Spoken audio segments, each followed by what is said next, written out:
Anyone who has ever had the pleasure of raising a child understands that it's a full-time, wonderful, wonderful job. I was a single parent for quite a while after my wife had passed away. And the idea that somebody else can move in and fall in love with my kids and help me raise them, and if I had a problem that they could appear at conferences, on my behalf, and if my child was sick, that they would have the right to say, this child needs medical attention, or heaven forbid I died, that there would be some continuity, that the child could go and live with a loving parent. As a heterosexual, it makes it a little bit easier for me because our state allows for that type of adoption.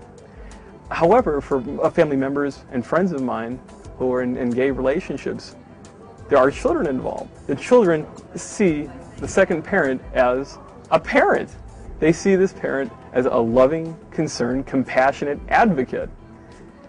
And because of one's sexual preference, orientation, why on earth should a child be deprived of a loving parent because of something as arcane as these laws that prohibit a second parent of the same gender being able to adopt a child? That makes no sense. We have people who function as the parents of children in reality, but they're not the legal parent. And hospitals, schools, and other agencies question that person's guardianship and that person's ability to make legal decisions on behalf of a child whom they've parented, in many cases for years, but yet they have no legal standing because they have not been allowed to adopt. Yeah, I've known people in this position where they have raised a child together for a lifetime, and knowing though that if the biological parent should die, that relatives who are estranged from them have more of a right to come in and claim a child than the parent who has lovingly raised this child, and that's a crime. No matter what people think about gay or lesbian partnerships, the fact is that there are gay and lesbian couples who have children, and for the sake of the protection and safety of those children. There's all kinds of families now. Today in this world, there's all kinds of family now. Now, she needs my protection as a parent. She should be entitled to my Social Security. She should be able to get onto my insurance. We pay quite a bit of money to insure her. I should be able to look at her and know that there's nobody that can take her from me, because that's still an issue. She's 10. I've been there since day one. Don't ever tell me I'm not a mom. Children have a right to have a home, a loving home. Unfortunately, there's no training manual and everybody isn't a great parent. So you have children who end up in foster care, children who have family members die tragically. Second parent adoption provides them that opportunity to have a family. It's not just about a gay thing, which is of course they do, because it can be two women who are related, two sisters who say we want to adopt, So there's more ways of doing it, but what it's about is giving safe, stable, loving homes to children. One of my A-list people is a doctor who he and his partner 15 years ago adopted 2 special needs children. Special needs children often live their lives in foster care. Not only did they adopt them, they moved from one place to another because the kids were getting bullied. Not because, well, first of all, because they were special needs, but also because they had 2 dads. And so they packed up and they moved to a place where they could give both of these kids the best that they could. Is that not better than condemning them to an institution or to being passed round and round, and then also what happens, they age out without ever having that? How do you expect them to? Second parent adoption is really important. It also provides health care benefits. If you have health care benefits and you can adopt this child into it, you can provide it.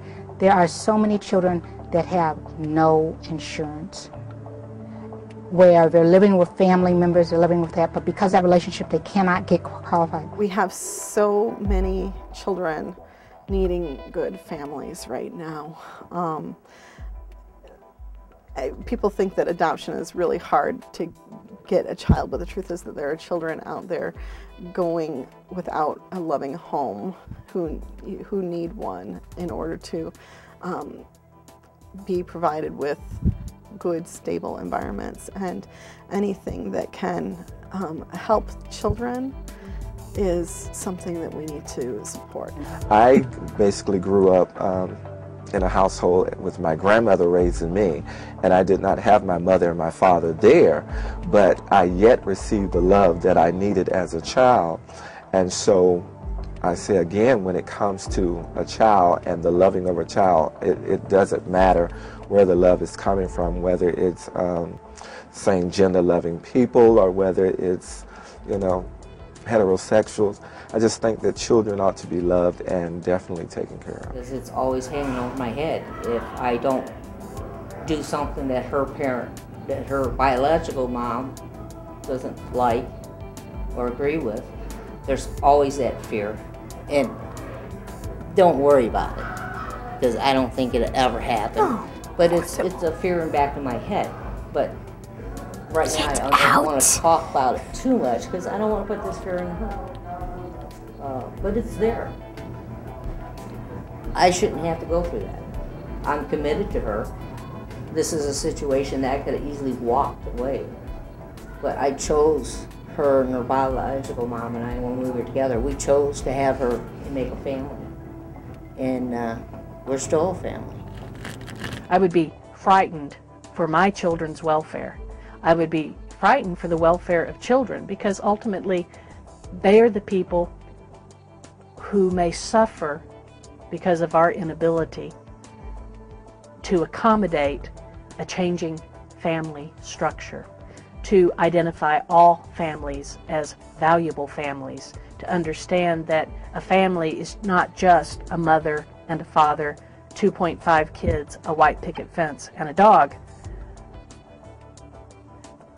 but that families exist in constellations of all kinds of people.